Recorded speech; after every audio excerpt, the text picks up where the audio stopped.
benvenuti alla TG Sicilia, le principali notizie. Un trauma difficile da superare per i 4 sopravvissuti alla strage in mare dei 41 migranti. Da Lampedusa la testimonianza del direttore della Croce Rossa Schintu. Il Papa: non possiamo rimanere indifferenti. L'Europa vuole spiegazioni da Roma sul decreto contro il caro voli. Resta la tensione dopo il duro attacco di Ryanair al presidente Schifani e l'infuriata replica del governatore. Il Ministero dei Trasporti stupiti dalle dichiarazioni della compagnia. Aveva già perso 20 kg in 7 mesi. Messina Denaro ora è in condizioni stabili dopo l'intervento all'ospedale dell'Aquila. Ai magistrati racconta perché negli ultimi tempi aveva scelto di vivere come un qualunque cittadino a Campobello. Palermo, c'è pure l'amianto nelle vasche abbandonate nelle vie dello shopping, tempi lunghi per la bonifica, malgrado i rischi per la salute. Avviata a bel passo la bonifica delle discariche abusive che deturpano i sentieri che portano sull'Etna, l'iniziativa del comune che ha dichiarato guerra agli incivili. Grande successo per Francesco Gabbani alla Villa Bellini di Catania, il suo Ci vuole un fiore tour ispirato alla difesa dell'ambiente. Calcio, ufficializzato Marsura, il Catania è pronto a chiudere l'ingaggio del difensore centrale Marco Scurado. L'ex Perugia è pronto a vestire il rosso-azzurro. Intanto ieri test match con il Calatabbiano, vinto 9-1 dalla squadra di Tabbiani.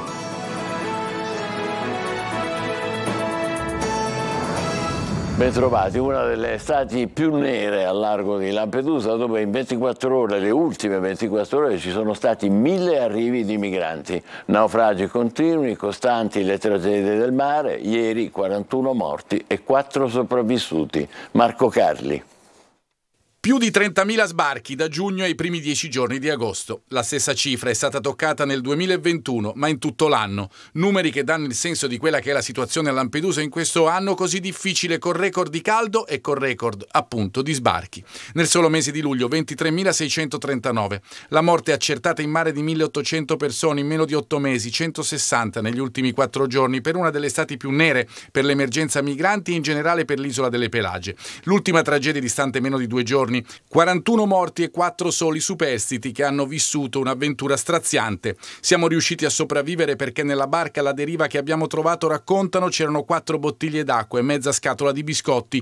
Loro che hanno visto morire le persone attorno. Un'esperienza che li segnerà per sempre, che hanno deciso di affrontare insieme, almeno in queste ore che hanno seguito la tragedia, come ci ha detto il direttore delle operazioni di emergenze e soccorsi della Croce Rossa nel corso di Buongiorno Sicilia. Fisicamente stanno bene, insomma. Dal punto di vista psicologico sicuramente hanno avuto un trauma che ci vorranno 2 giorni prima che in qualche modo venga recuperato. E loro si sono molto uniti, non sono parenti fra di loro e nemmeno erano parenti con le persone che risultano oggi dispersi in mare. Intanto si alleggerisce la presenza di migranti che si trovano nell'hotspot di Lampedusa. Con i traghetti di linea per Porto Empedocle sono complessivamente 600 i migranti che lasceranno l'isola, mentre si continua a richiedere l'intervento dell'Unione Europea, un film già visto da anni insieme purtroppo alle immagini delle costanti tragedie del mare.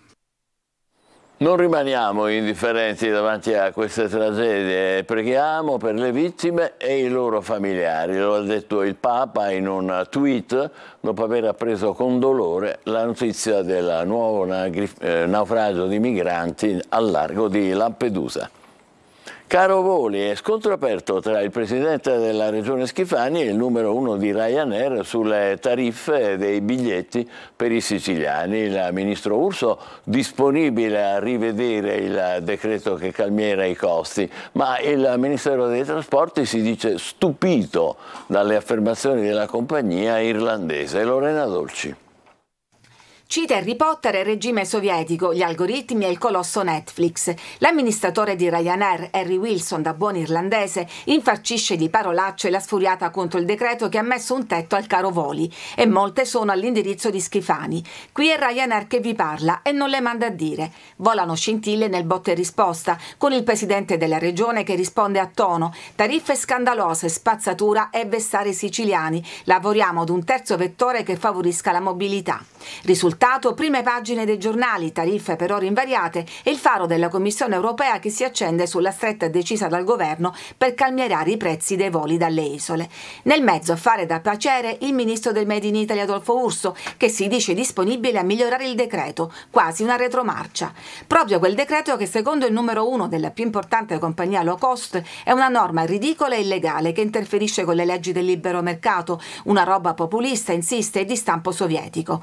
Altro nodo del contendere, la profilazione degli utenti, elaborata dal famoso algoritmo e messa sotto accusa dal governo. A Ryanair non ci sono algoritmi e la replica, mentre il Ministero cita studi internazionali.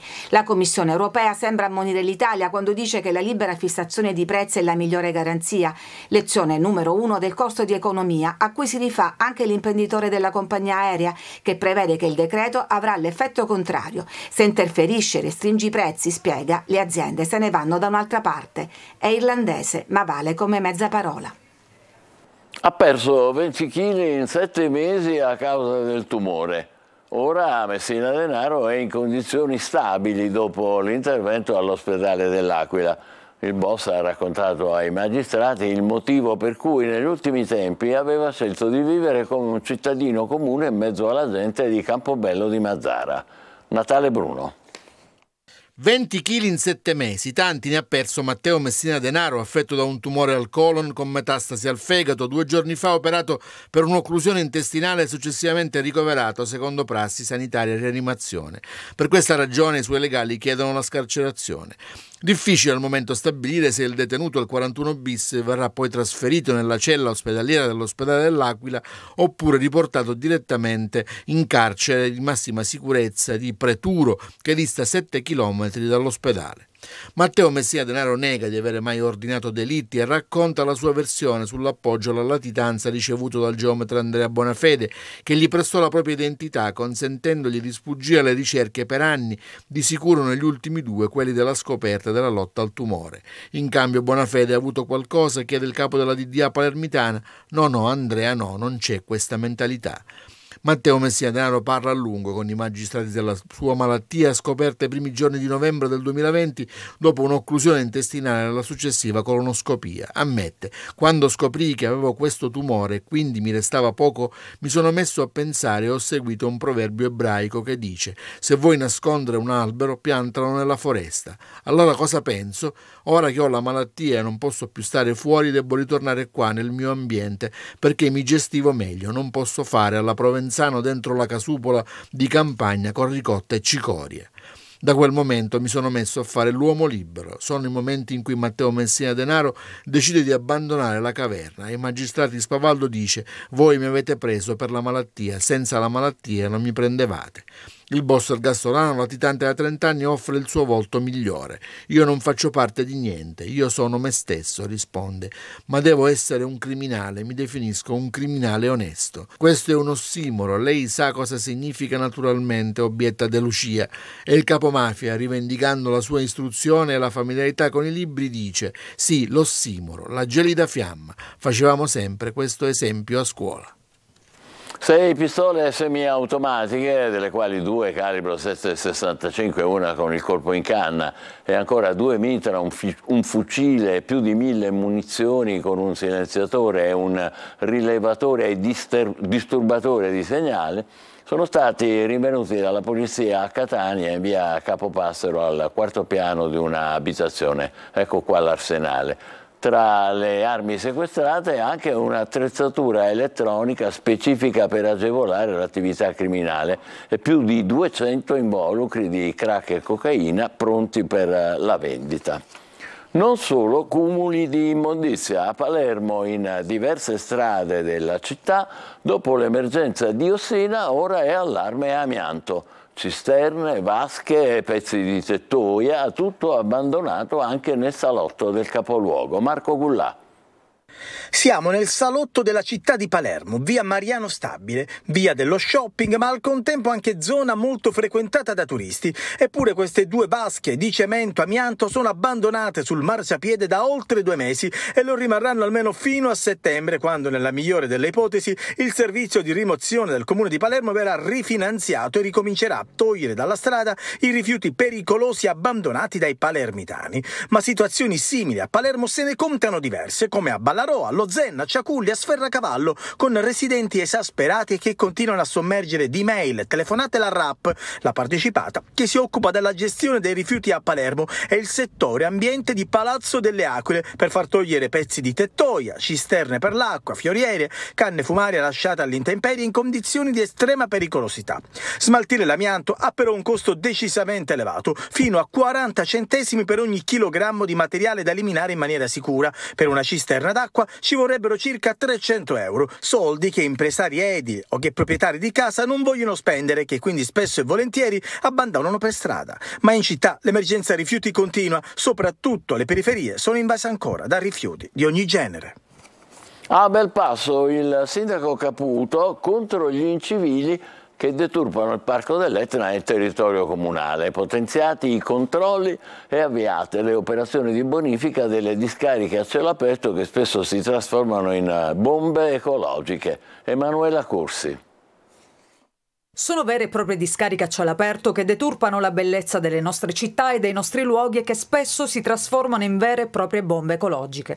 Una delle aree maggiormente colpite è quella del Parco dell'Etna, che ricade su diversi comuni del Catanese.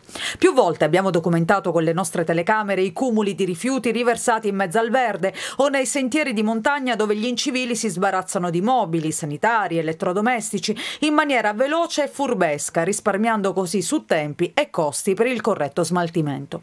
Nel comune di Belpasso il sindaco Carlo Caputo, già presidente del Parco dell'Etna, ha intrapreso una vera e propria battaglia contro gli incivili e ha avviato operazioni di bonifica su tutto il territorio, comunale e non. Abbiamo iniziato il recupero di microdiscariche, il ripristino dei luoghi sia nelle periferie del paese sia lungo le strade provinciali. Poi abbiamo fatto un recupero di microdiscariche anche nella nostra zona industriale, che è presa sempre di mira dagli zozzoni, e l'altro ieri abbiamo iniziato con il recupero di microdiscariche sul Parco dell'Etna. Il primo cittadino, come presidente del parco, aveva più volte denunciato lo stato in cui versavano alcune zone invase dai rifiuti in un'area che da 10 anni è patrimonio dell'UNESCO.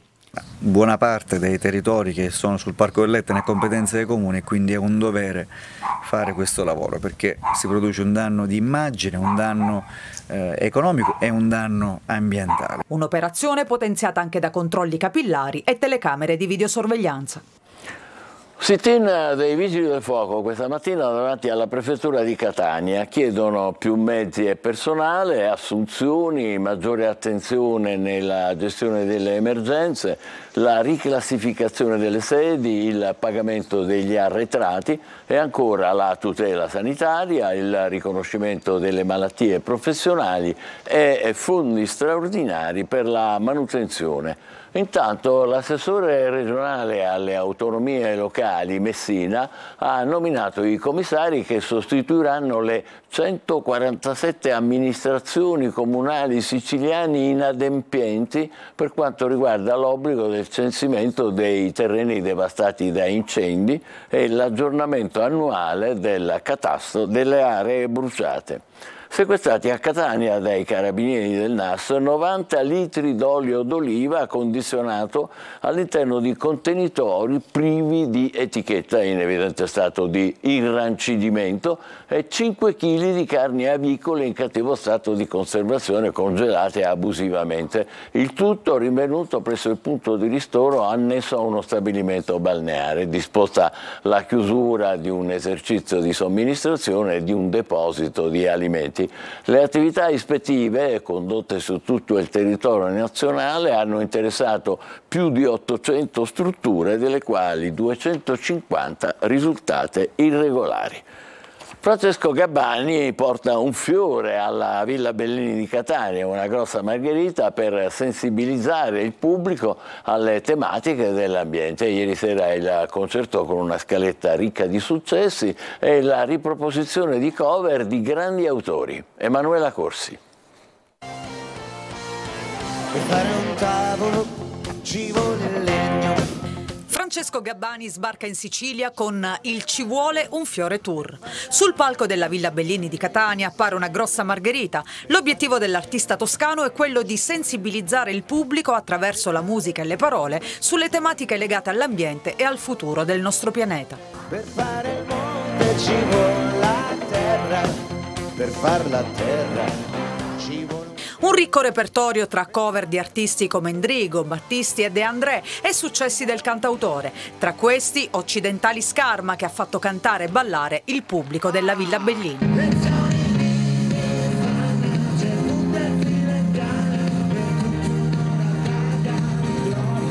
Lo show è prima di tutto un concerto di musica pop, ha detto Gabbani. Sarà un susseguirsi delle canzoni che hanno formato il mio percorso artistico fino ad oggi, affiancate da alcune chicche che in un modo o nell'altro hanno a che fare con il rapporto con l'ambiente e che descrivono la bellezza della natura e del nostro pianeta. Francesco Gabbani proseguirà il tour in Sicilia con altre 2 tappe, a Noto e a Marsala.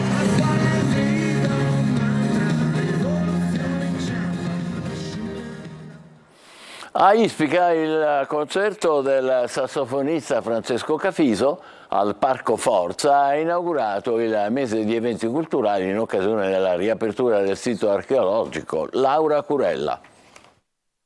Una passeggiata al tramonto tra bellezze naturalistiche, reperti archeologici e musica d'autore. Riapre così Parco Forza, dopo i lavori di restauro seguiti dalla Soprintendenza di Ragusa e finanziati dalla Regione con oltre 2 milioni di euro. È stata sicuramente migliorata la fruizione del parco e abbiamo avuto la possibilità di scavare il Palazzo Marchionale, nel quale abbiamo trovato nuovi ambienti, abbiamo chiarito alcuni dubbi del passato rispetto alle ricerche archeologiche svolte fino al 2008 e soprattutto la grande novità è quella che abbiamo trovato una grandissima cucina del palazzo collegata agli ambienti di rappresentanza. La sfida adesso è quella della valorizzazione del sito a 2 passi dal centro di Ispica, attraverso iniziative di ampio respiro culturale in grado di richiamare turisti e visitatori tutto l'anno. Si chiude una fase e se ne apre un'altra, quello della valorizzazione. L'obiettivo nostro come parco è quello di destagionalizzare i flussi turistici e fare in modo che il nostro patrimonio possa essere fruito di tutti i mesi dell'anno. La magia del sassofonista Francesco Cafiso ha dato il là al mese di eventi che abiteranno gli scorci suggestivi del parco tra concerti, arte, fitness e archeologia.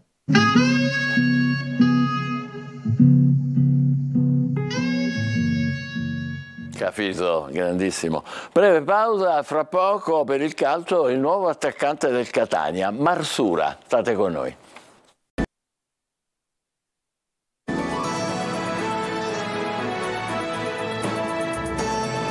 Rieccoci insieme con il calcio. Il Catania dopo Marsura è in procinto di chiudere anche per il difensore centrale Marco Scurado, ex Perugia, pronto a vestire il rosso-azzurro. Intanto ieri il test match con il Calatabbiano vinto 9-1 dai rossazzurri. Marco Carli.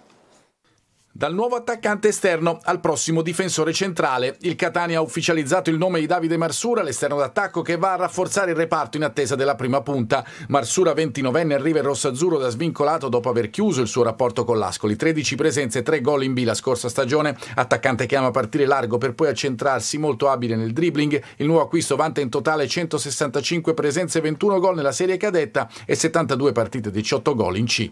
Ma c'è di più. Arriva anche il nome di uno dei 2 difensori centrali pronto ad arricchire il reparto arretrato. Si tratta di Marco Scurado, classe 95, argentino, ex Perugia. Proprio qualche giorno fa aveva rescisso il contratto che lo legava alla società biancorossa fino al 30 giugno 2024. Un biennale pronto per lui. In Italia ha giocato con Perugia, appunto, Genoa, Crotone, Frosinone e Avellino. 98 presenze in Serie B e le giovanili trascorse con gli argentini dell'Arsenal. L'idea è chiara: avere giocatori che siano pronti all'uso e che abbiano chance di accompagnare il Catania anche in una categoria superiore. Intanto nel secondo test congiunto, questa volta con il Calatabbiano, impegnato nel prossimo campionato di promozione, il Catania ha vinto 9-1. Fra i protagonisti l'australiano Popovic e il serbo Bocic, su quest'ultimo si punta molto, autore di una doppietta come Sarao e De Luca. L'altra rete è stata di Palermo. Abbonamenti infine, dopo la definizione della capienza del Massimino si lavora per predisporre tutto con la società che gestirà la vendita delle tessere. La campagna scatterà probabilmente subito dopo Ferragosto con il diritto di prelazione per i vecchi abbonati.